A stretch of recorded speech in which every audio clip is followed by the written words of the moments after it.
వరుణదేవాయ నమః పాశహస్తాయ నమః ఓం వరుణదేవాయ నమః పాశహస్తాయ నమః ఓం వరుణదేవాయ నమః పాశహస్తాయ నమః ఓం వరుణదేవాయ నమః పాశహస్తాయ నమః. నారాయణ నారాయణ నారాయణ శ్రీమన్నారాయణ నారాయణ నారాయణ.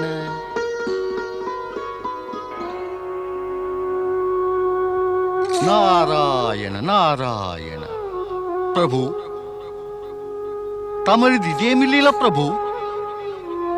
ఏం అవసరం వచ్చిందని ఇలాంటి లీలలు చూపుతున్నారు ప్రభు? ప్రభు, ఎంతో కాలంగా భూమిపై వర్షం లేదు. ఎక్కడ చూసినా నీటి జాడ కానరావడం లేదు. మనుష్యులు, ప్రాణులు, పశుపక్షాదులు జలాభావం వల్ల మృత్యుముఖంలో పడి బలి అయిపోతున్నారే. ఓ ప్రభు, దయచూపు ప్రభు, దయచూపు. ఇక చాలించు నీ వినాశకర లీలలను ప్రభు, దయచూపు. నారాయణ నారాయణ. పాశహస్తాయ నమః ఓం వరుణదేవాయ నమః పాశహస్తాయ నమః ఓం వరుణదేవాయ నమః పాశహస్తాయ నమః. ఋషి గౌతముడు, ధర్మపరాయణురాలైన ఆయన భార్య అహల్య నారాయణ నారాయణ వరుణదేవుణ్ణి ఆవాహన చేస్తున్నారు. ధన్యమైంది ఈ భూమి, ధన్యమైంది.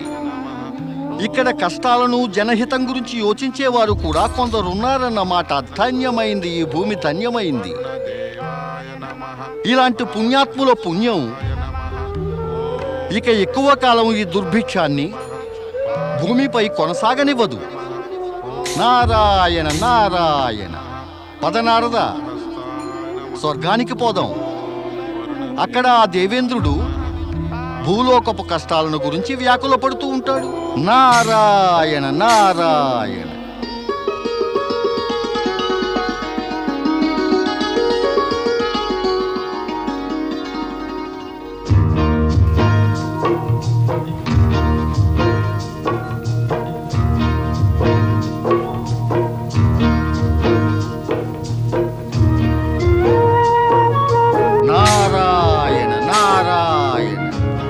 చూడు దేవి, అదిగో అటు చూడు. మయూరము మయూరి రెండు తన్మయత్వంతో నృత్యం చేస్తున్నాయి. అవును స్వామి, ఎంత అందంగా ఉందో కదా. ఈ గగన విహారం ఎంతో ఆనందాన్ని ఇస్తోంది. నారాయణ నారాయణ. గగన విహారం చేస్తున్నారా దేవేంద్ర? అవును దేవర్షి. అందాలు చూస్తూ ఉంటే సంతోషం కలుగుతుంది కదా. తప్పక కలుగుతుంది. కానీ సంతోషంతో పాటుగా మనం నిశ్చింతగా, సురక్షితంగా కూడా ఉంటే సంతోషాన్ని సంతోషంగా అనుభవించగల ఆనందం పరమానందమే అవుతుంది. మా సంతోషానికి ఏదైనా అడ్డు తగులుతుందా దేవర్షి? శచీదేవి, కూర్చునే స్థానం గనక కేవలం ఆసనమే అయితే ఏ ఇబ్బంది కలగబోదు. కానీ అదే ఆసనం సింహాసనం అయితే దానికై శత్రువులంతా కొంతగానైనా తగవులాడడం జరుగుతూనే ఉంటుంది. అలాంటప్పుడు సింహాసనారూఢుడైన అధిపతి భోగ విలాసాలు, అమితోల్లాసాలలో మునిగి స్థిరుడైపోతే అతడి భవిష్యత్తు అస్థిరమైపోతుంది. శచీదేవి, ఈ సంతోష సమయంలో తమరు ఇలా మాట్లాడతారని దేవర్షి. స్వర్గాధిపతులకు ఇలాంటి అమితోల్లాసాలు సహజమే కదా. మరైతే ఇబ్బందులు, కష్టాలు, ఆపదలు కలగడం కూడా సహజమే కదా దేవేంద్ర. గుర్తుంచుకోండి, లోకంలో సృష్టించబడిన భోగాలన్నిటి వెంట ఏదైనా ఒక రోగం ఉండి తీరుతుంది. మరి తమరెందుకు అనుకుంటున్నారు దేవేంద్ర? తమరికి ఈ అధికార ప్రాప్తి భోగాలు అనుభవించడానికేనని? తమకి భ్రమ ఎందుకు కలిగింది దేవేంద్ర? ఈ స్వర్గపు సింహాసనము, ఈ సుఖాలు తమరు అనుభవించడానికే అమిరాయని. సింహాసనంతో పాటు సుఖాలు, ఆ సుఖాల వెంట భోగాలు కలుగుతూనే ఉంటాయిగా దేవర్షి. కాదు, ఎన్నటికీ కాదు, ముమ్మాటికీ కాదు. సింహాసనం ప్రాప్తించడం దేవేంద్ర కర్తవ్యాన్ని, బాధ్యతను నిర్వర్తించేందుకే. సుఖాలు లభించటంతోటే వెనువెంటనే బాధితులకు సుఖాలు అందజేయాలి సుమా. కానీ తమరు ఏ అభిప్రాయాలను, సిద్ధాంతాలను, ప్రమాణాలను నమ్ముతున్నారో దేవేంద్ర, వాటిని బట్టి ఆధిపత్యం పొందినవారు పదవిని, స్థానాన్ని, ఇంకా సుఖాలను కేవలం అనుభవించటానికేనని అనుకుంటారు. ఇలాంటిది జరిగినప్పుడల్లా ఆసనం ఊగిసలాడుతుంది. దానివల్ల ప్రకృతి యొక్క శక్తులన్నీ కూడా ఆ సుఖభోగికి విరుద్ధమైపోయి చివరికి అతడి పతనానికే దారితీస్తాయి. వద్దు దేవర్షి, వద్దు. దయచేసి అలా కటువుగా మాట్లాడకండి. నేను చెబుతున్నదంతా కూడా ఆ ప్రకృతి చెప్పేది, చేసేది మాత్రమే. తమరే స్వయంగా ఆలోచించి చూడండి దేవేంద్ర. తమరు భోగ విలాసాల్లో మునిగి తేలినప్పుడల్లా కూడా ప్రతిసారి తమరు దుర్బలులయ్యారు. తమరలా దుర్బలులైనప్పుడల్లా అసురులు బలవంతులై తమపై దాడులు కూడా చేశారు. అనేక మార్లు వారు తమ స్వర్గాన్ని హరించారు కూడా. అప్పుడు తమరు పరిగెత్తి ఏ బ్రహ్మదేవుని వద్దకో, లేదా మహావిష్ణువు వద్దకో, లేకపోతే ఆ పరమేశ్వరుని వద్దకో అసహాయులైపోయి సహాయం కోర వెళ్ళారు. వారెంతకాలం తమరికి సహాయం చేసి ఉద్ధరించగలరు? నారాయణ నారాయణ. అసమయ, అసంతులిత, అనవసరమైన సుఖభోగాలు ఎప్పుడూ ప్రతి ఒక్కరిని దుర్బలులుగా చేయగలవు దేవేంద్ర. తమరు తమను, తమ వారిని కాపాడాలంటే బలాన్ని సాధించాలి. మరి బలాన్ని పొందవలనంటే భోగ విలాసాలను మానుకోవలసిందే దేవేంద్ర. దేవర్షి, తమరిదంతా చెప్పారు కానీ నేనేం చెయ్యాలనేది మాత్రం చెప్పనే లేదు. నారాయణ నారాయణ. ఇప్పుడు ఇది కూడా నేనే చెప్పాలా? దేవర్షి, ఇక తమరు తప్ప మాకు మార్గదర్శకులు ఎవరున్నారు? ఆహాహా, మార్గదర్శనమా? ప్రియమైన, అమూల్యమైన మాట మార్గదర్శనం. కానీ దేవేంద్ర, కేవలం మార్గాన్ని చూపించినంత మాత్రాన ఏమీ అవదు. ఆ మార్గంపై పయనించడము అవసరమే. అదే శుభదాయకం. నారాయణ నారాయణ. అలాగే తమరు చెప్పిన మార్గంపైనే మేము పయనిస్తాము దేవర్షి. ఎప్పుడు చేస్తారు? ఎలా చేస్తారు?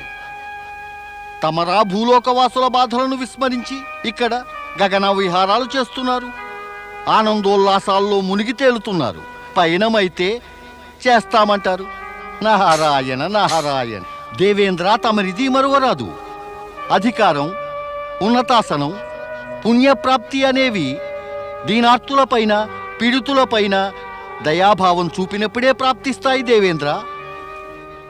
ఇతరులకు సహాయం చేయనంత కాలము తమకు ఎటువంటి సహాయము లభించనే లభించదు. తమరు నిజమే చెబుతున్నారు దేవర్షి. నారదుడెప్పుడైనా అసత్యం పలికాడా దేవేంద్ర? తమరు సత్యాన్ని ఆమోదిస్తూ కూడా సత్యాచరణకు ఉపక్రమించటం లేదే దేవేంద్ర. తమరు భూలోకవాసులకు పూజ్యులే. తమ చాకచక్యాన్నంతటినీ ప్రయోగించి భూలోకవాసుల కష్టాలను నివారించ ప్రయత్నించండి. దేవర్షి, భూలోకవాసులకు గల కష్టాలు ఏమిటి? దేవేంద్ర, తమరికి ఈ మాత్రం కూడా తెలియదా ఎవరికే కష్టమో? నారాయణ నారాయణ. వరుణదేవుణ్ణి ఆవాహన చేయండి. ఒకవేళ ఆయనకు తెలుస్తుందేమో. వరుణదేవా, ప్రత్యక్షం కండి.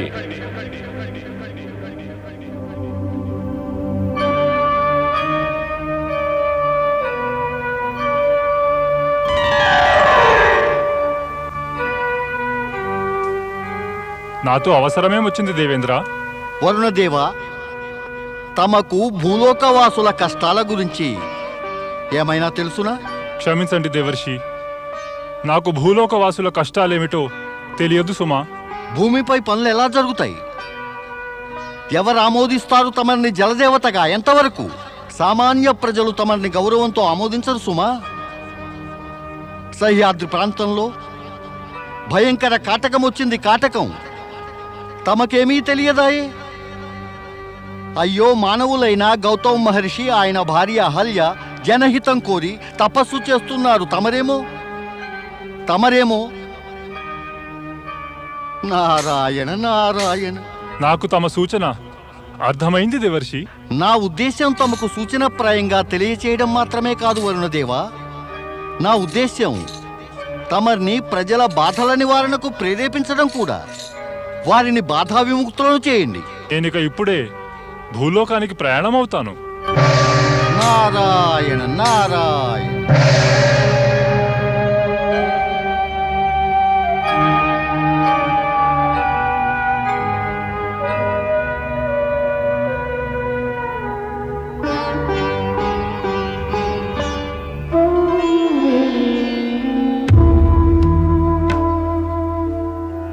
ఓం వరుణదేవాయ నమః. పాశహస్తాయ నమః. ఓం వరుణదేవాయ నమః. పాశహస్తాయ నమః. ఓం వరుణదేవాయ నమః. పాశహస్తాయ నమః. ఓం వరుణదేవాయ నమః. ఓం వరుణదేవాయ నమః.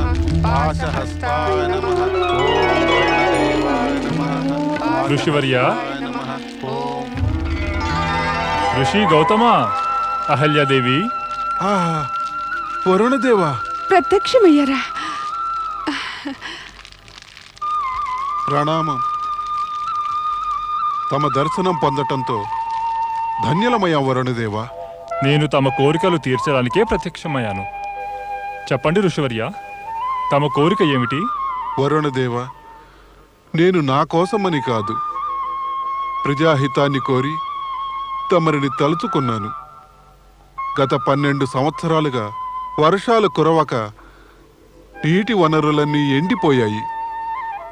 అన్న జలాల అభావంతో ఆబాల గోపాలం, పశుపక్షాదులు అకాల మృత్యువాత పడుతున్నారు. తమరికి సవినయ ప్రార్థన వరుణదేవా. తమరు దేవేంద్రుని వర్షాలు కురిపించమనండి. అప్పుడు అఖండ జల వనరులు ప్రాప్తిస్తాయి. తథాస్తు. నాతో పాటు రండి.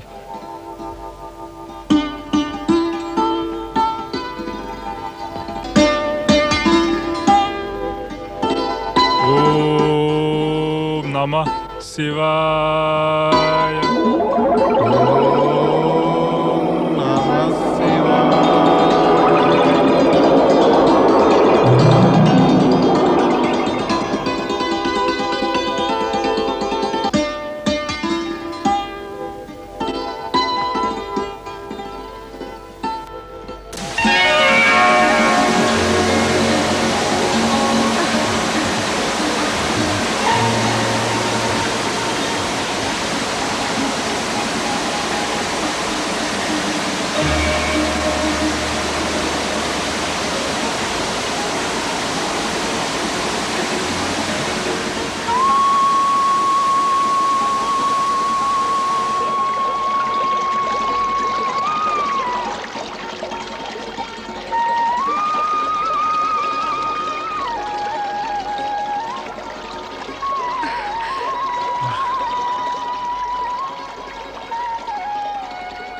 వరుణదేవ, తమకు శతకోటి ప్రణామాలు.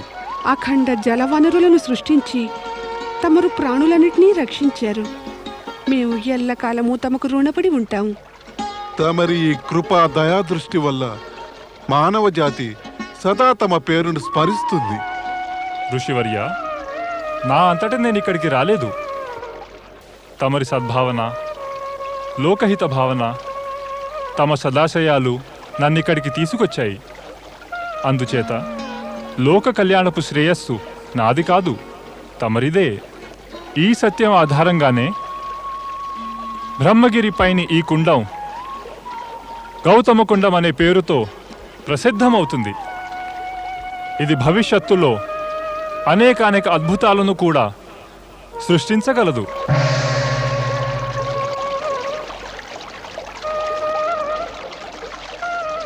ఓం వరుణదేవాయ నమః.